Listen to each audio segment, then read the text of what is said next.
নমস্কার। তন্ত্রমন্ত্রে আপনাকে স্বাগত। জগন্নাথ দেবের রথের নাম নন্দীঘোষ। রথের সারথির নাম দারুক। রথে থাকে 16টি চাকা। চাকার পরিধি 6 ফুট 6 ইঞ্চি।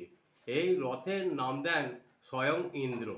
ছোট বড় আকারের মোট 832টি কাঠ দিয়ে তৈরি।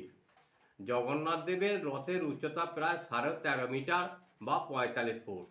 প্রতি চাকার একটি বিশেষ তাৎপর্য আছে। কথিত আছে জগন্নাথদেব প্রকট হওয়ার 16টি উপাদান দিয়ে পৃথিবী নির্মাণ করেন। চন্দ্রের যে 16টি কলার পরিক্রমণের মধ্য দিয়ে কালচক্র সম্পূর্ণ করে, জগন্নাথ দেবের রথের চাকাও সেই 16টি কলারই প্রতীক। পার্শ্ব দেবতা হিসেবে 9 জন দেবতা থাকেন। তারা হলেন গোপীকৃষ্ণ, গোবর্ধন, রাম, নারায়ণ, ত্রিবিক্রম, বরাহ, রুদ্র, নৃসিংহ এবং হনুমান।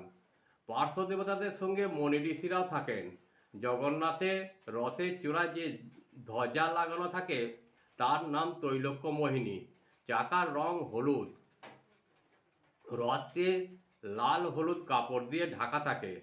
4টি ঘোড়ার নাম শঙ্খ, বলাতক, শ্বেত, হরিদাক্ষ আর রথের সারথির নাম দারুক।